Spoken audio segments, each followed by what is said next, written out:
I am your host, Dr. Jack Braha, and welcome to the Medcast Plus show. Here on Medcast Plus, we bring local healthcare providers and physicians, experts in their field, to help educate us on a number of medical topics. Today is totally different. I am pleased, excited, I am thrilled to have a patient here today to talk about his experience with his own medical issues, prostate cancer.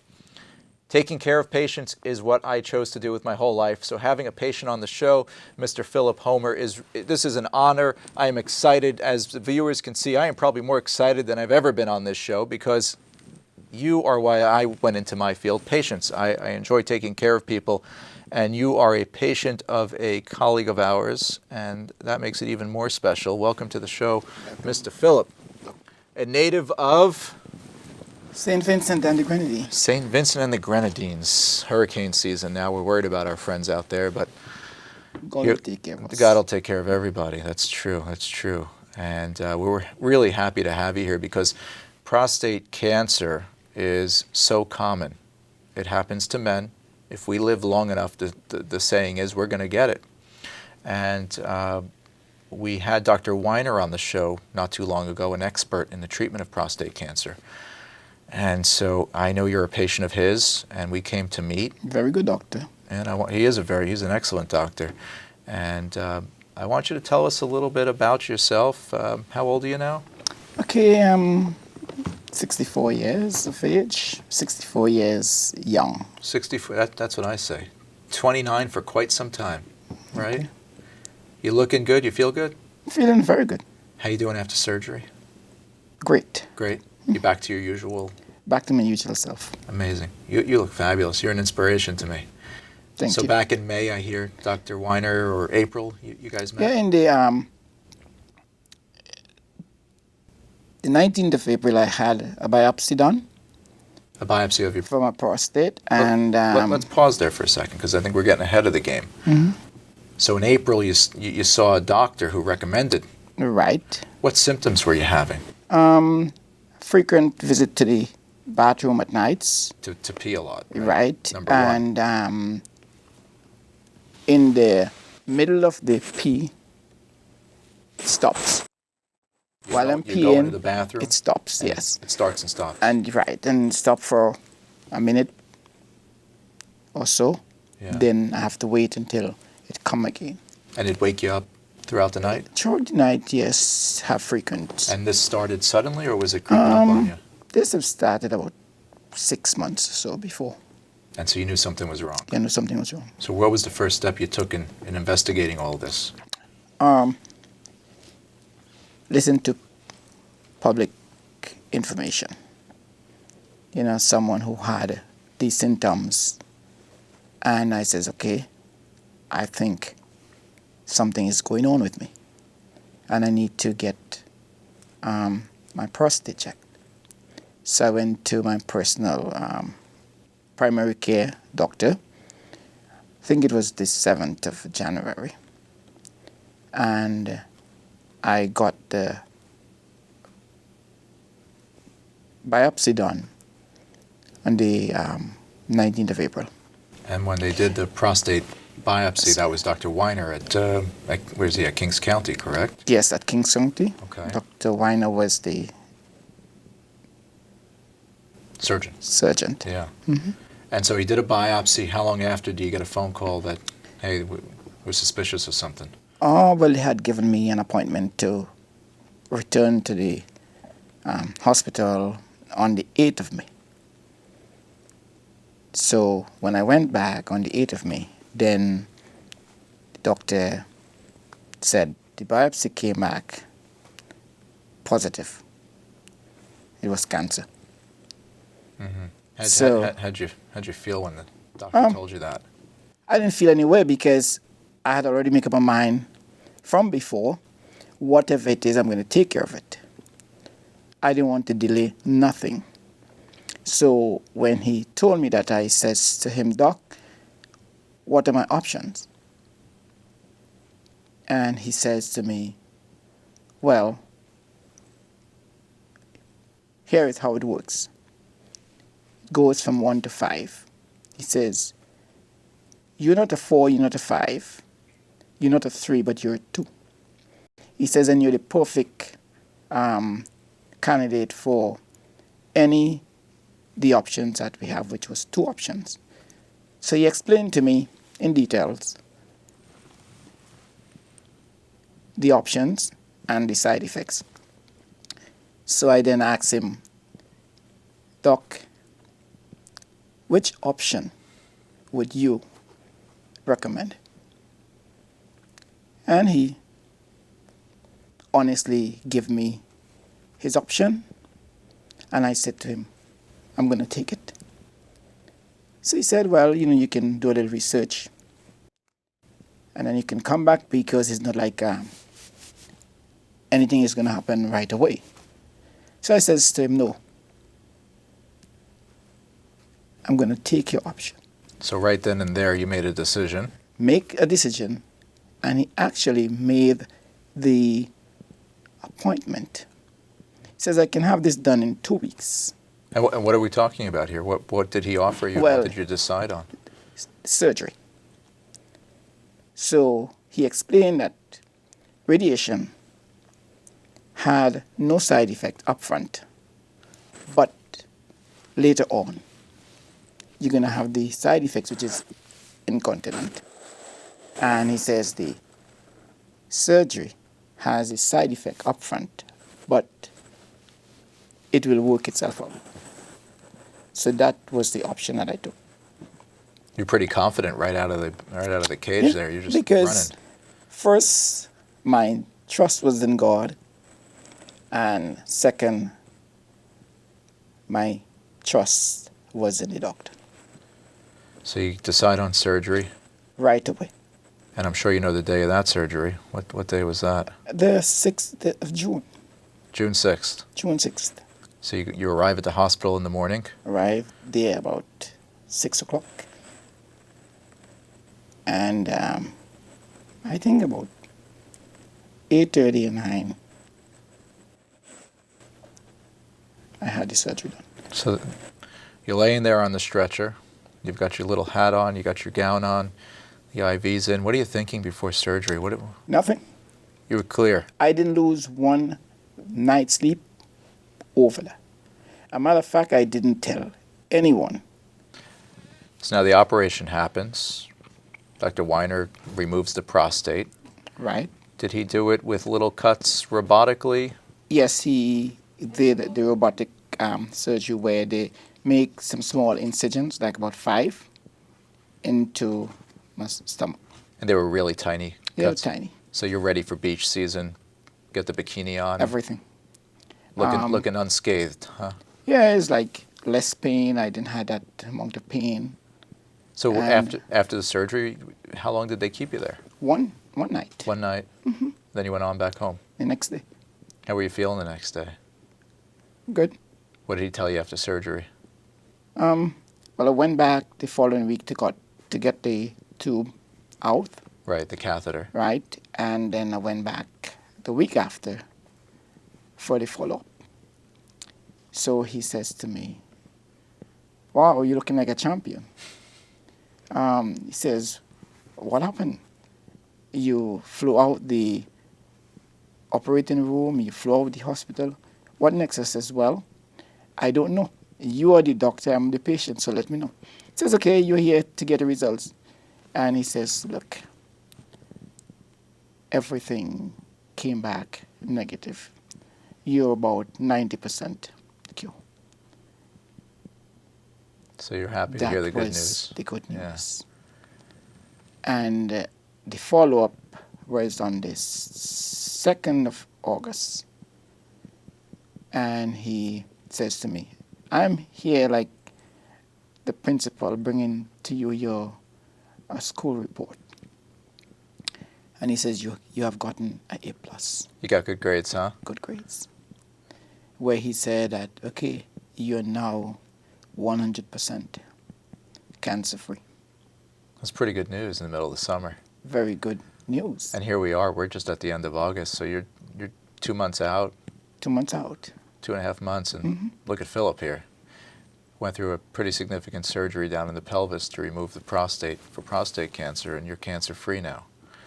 So Dr. Weiner at Kings County is an artist in this, huh? I think he is excellent. His team works well. They work together and they make you feel like you're not sick. That's how they make you feel. I imagine you didn't feel sick. You have No. that kind of personality where No, I don't feel sick. you're pretty happy, ready to move again. Ready to move again.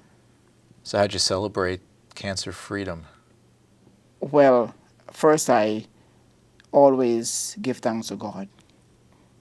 And I give thanks to the doctor and his team because God gives men gifts, different gifts. And doctors get that gift from God. We try our best, but we know ultimately where our faith comes from and where we're Right. headed. But it's really an honor to take care of patients, especially patients like you, because we go out there every day trying to do our best and keep people disease-free, cancer-free. Many of the people watching today, especially the men, are wondering, well, how do I prevent this problem?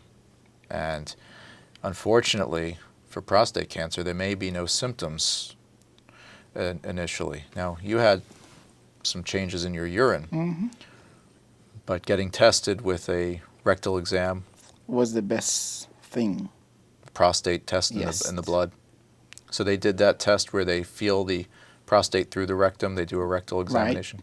Did they tell you they felt anything during that exam? Or No, they said it was feeling fine. it was feeling fine? Yes. You see. And then the prostate test, the blood test. Then they did the biopsy Uh-huh. that revealed What is The it? That, prostate. what do you think it is that tipped them off to go further with you, to keep searching? the PSA, The blood test. that number. What was your score? At the time when they did it, was like 6. Had they checked it multiple times? Well, when they first checked it, it was like 4.5. So it was. It was rising. Rising.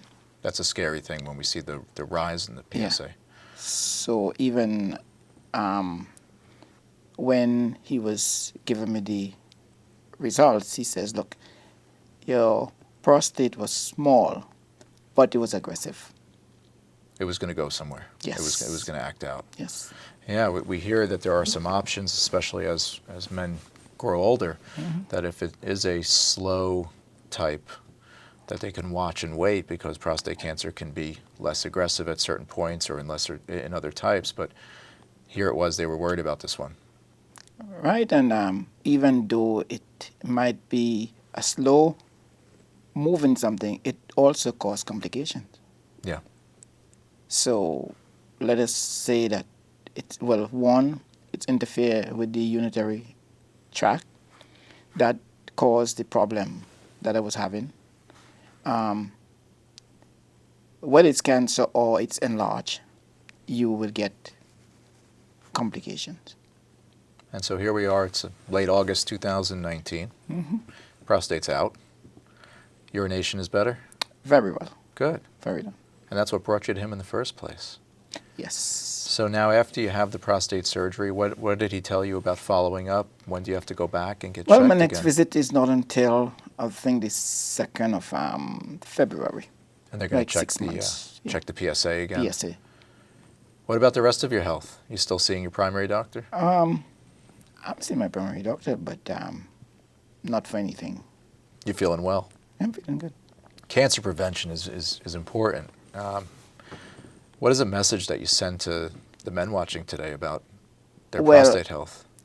I would like to encourage every male that is over 50 to get their prostate checked every year if it's possible. And don't feel ashamed that, or don't be afraid. Don't ask questions that scares you. Ask only the questions that has good answers. That helps you a lot. I'll try to write that down for myself. So you're prostate cancer free now. Have you been checked for other cancers? Do you make sure to follow up with, like someone like me, like a colon doctor to take care of the colon? Well, I did my colon like 3 years ago. How'd that work out? And that was perfect. You did the colonoscopy? Yes. How'd you feel about that? Was that a scary exam? No. That was, to me, easy.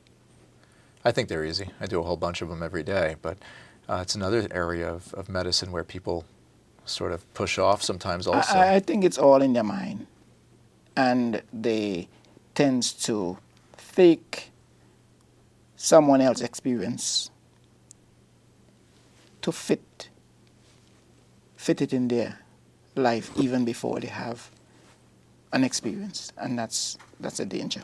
Yeah, that happens to me at times in the office where I tell somebody that's, they're due for a colon cancer checkup, and I tell them the options, and they all, at times they pull out of the up the sleeve the story of a friend who they know who had some trouble with it, and we try to explain that there are thousands and thousands and thousands that are done every day without an issue. Sure, there may be some issues here and there, but they're quite rare. Prostate cancer is really, really common. Obviously, it only affects men. Anybody in your family have prostate disease? I think my father claimed that he had his prostate done, I think it was 1997. He died only 2 years ago. Not even 2 years yet. December is going to be 2. And he was living here? Or no, he was living back in St. Trinidad. Vincent? No, in Trinidad. In Trinidad. Mm-hmm. Okay. So tell us a little bit about yourself now. You're 64. Mm-hmm. It's the end of summer. What are your plans for the rest of this year? I'm not the party type. Sorry. Not the party type? No. I don't drink, don't smoke. My thing is, I love craft. And I does a lot of craft. You like working with your hands? Working with my hands. Macrame is the main thing. I can make you a suit from macrame. I can make you a shoe from macrame. I can make you anything from macrame. And that's my spare time. I think that's one of the things that keeps me going. We talked a little bit before about heading back to the Caribbean at some point to spend some time. That's one of my goals, that I want to have a boutique. A boutique? Yes. Down in St. Vincent's. So I started to make these things up. I have over 400 pieces of different stuff. You head back down At there. the end of the show, I'll show you something on the phone. Oh, you've got some of your crafts, huh? Yeah. You'll have to show me those. How's your diet? What kind of foods do you like to eat? What do you avoid? Okay, well, I'll avoid red meat. Being a Seventh-day Adventist, I don't eat pork and shrimps and crabs and those stuff. Right. I don't have anything special that I have to eat. I avoid fatty foods and stuff like that, fried foods. But otherwise than that, I eat my ordinary food. I need to write this all down because I want to have your spirit when I get older. I'm almost there, but I want to have your spirit. For our viewers today, Philip's a special guy. Thank you. We were talking before the show. He's got a lot of confidence, a lot of good personality, good spirit, and he's been through a whole lot, as we discussed earlier in the show, with his prostate cancer and his treatment at Kings County Hospital with Dr. Weiner. He's been through a prostatectomy, significant surgery in the pelvis to remove the prostate gland. He's cancer-free, back to life within a few weeks, and now 2.5 months out, he's got plans to open up a boutique in St. Vincent's at some point. Yes. Your diet seems to be pretty healthy. Very good, yes. You avoided smoking and drinking. Yeah. Exercise much? Walk a lot, work a lot. That's it. Keep active. Mm-hmm. And you said that you're not retired. No. You're just still going and doing all of your crafts and... I'm going to say what George Jones once says. I'm only a little bit older now, but I ain't ready for the rocking chair. I like that. I like that. As we get older, we get a bit more experienced. We become wiser. Yes. Unfortunately, we have to deal with our health, and Yes, it's important to it's get just that- screened. It's just that some of us never want to take the opportunity whenever we get it to take care of our health. And not to be scared of that. Not to be Not scared. to fear it. No. You know, these exams, I know it's difficult for men to fathom going into a doctor's office and getting a rectal exam to feel the prostate. It's invasive. I can recall when the doctor says that she was going to order the biopsy, and I says, okay. She says, how do you say okay like that? I says, because a man have to do whatever a man have to do. Because she said a lot of people, comes in there and they make a big thing out of it. They don't want to do it. Yeah, I can tell you, I'd probably be a little worried too, but I agree with you that it is what it is. That's what I try to live by also, is that this is what it is. We have to cross this bridge. And if we don't, you're not going to ever know. And it saved your life, that biopsy. I think one of the things that we have to always remember, don't count the cost, count the profit. And this is what I have been doing. I'm not counting what pain I had. I'm counting, now I have nothing in me that will worry me, that is growing in me and put me on a time table. I'm now stage 2 and I'm going to go to stage 3 and I'm going to hit stage 4 and then have one more stage. No, I no longer have to think about that. Right. You cut it out. It's you went through the pain that it took to get the recovery and the pain. You know, to quote a more modern rock star, you have to go through hell to get to heaven sometimes. You know, the term that we all use, no pain, no gain sometimes. And, you know, while going through a prostate biopsy may seem, you know, uncomfortable. Just for the moment. It's for the moment, but it's for the rest of your life to prevent a disease or to detect a disease. And then the prostate surgery, you said you were out of the hospital the next day in this gifted-handed surgeon who I've met before and I have a lot of faith in. He's a nice man. He is indeed a terrific doctor. As I said, he makes you feel very special and comfortable. So there is no fear. Yeah, Dr. Weiner is a special guy, and he's got a nice team, as you said, over there at Kings County Hospital. Is that where you've gotten all your health care over the years? Yes, Kings County. Still following up there for the future until you go to St. Vincent's, and then who knows what we're going to do down there. Well, you got to bring Dr. Weiner down to the Caribbean. When that time comes, God will take care of it. It's the right way to look at it. Yes. So you have family at home? Who do you live with?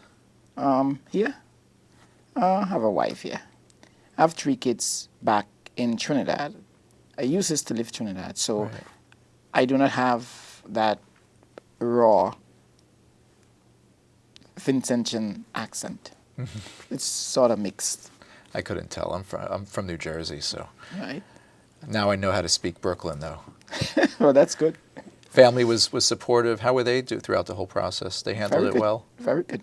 It's important to have a good support system at home. Yes. As a matter of fact, as I said, I didn't consult with my wife. You didn't consult with your wife? No. I let her know what I was doing. Was she worried about it? No. She only says, do what you have to do. Well, that sounds good. You have a good support. As I say, behind every good man is a great woman. And you had a good support system. You had a good surgeon. You had a good medical center. You know, it's an honor to have someone like you on the show because I could talk to doctors all day long. I don't know. Talking to patients to me seems a lot more inspiring. I think it makes you, you get a joy in your heart when you talk to somebody who you honestly helped. Yeah, I think so. Every time I remove a polyp from somebody's colon, I feel good. A smile's on my face that we prevented cancer. I'm sure Dr. Weiner feels the same every time he helps someone like you out and removes their prostate to cure them of this terrible disease, which is quite common. I want to thank you for coming on. I mean, this is a huge honor. I got to tell you, Philip. I want to thank you too. I won't forget for this. the opportunity to if I ever share my story. Hey, you can share your story anytime. We'll have you back on here, and Maybe we'll bring the show down to St. Vincent's. We can talk on the beach over a little rum punch or something. I'll have a rum punch. You'll have an iced tea, I'll right? have an iced tea. An iced tea. Or some coconut water. Some coconut water. Mm-hmm. Well, I'm sure it's a lot easier now to go to the bathroom after all that coconut water after Dr. Weiner fixed you up. We got to send him a big thank you, huh? Thank you, Dr. Weiner, and your team for doing a marvelous job on me. Well, thank you, Philip. I want to thank you for watching this amazing episode of Medcast Plus, because I had the honor of speaking with a patient of a local surgeon, Dr. Weiner, who is at Kings County Hospital. He's a prostate cancer surgeon. He does robotic surgery. He took care of our friend Philip, who is doing well. You can see us out on social media or get in touch with us through Instagram or on our website, medcastplus.com. You could follow me on Instagram at GIJack. You can reach us at 718-510-2103. I'm Dr. Braha, and from all of us at Medcast Plus, thank you for watching and stay healthy.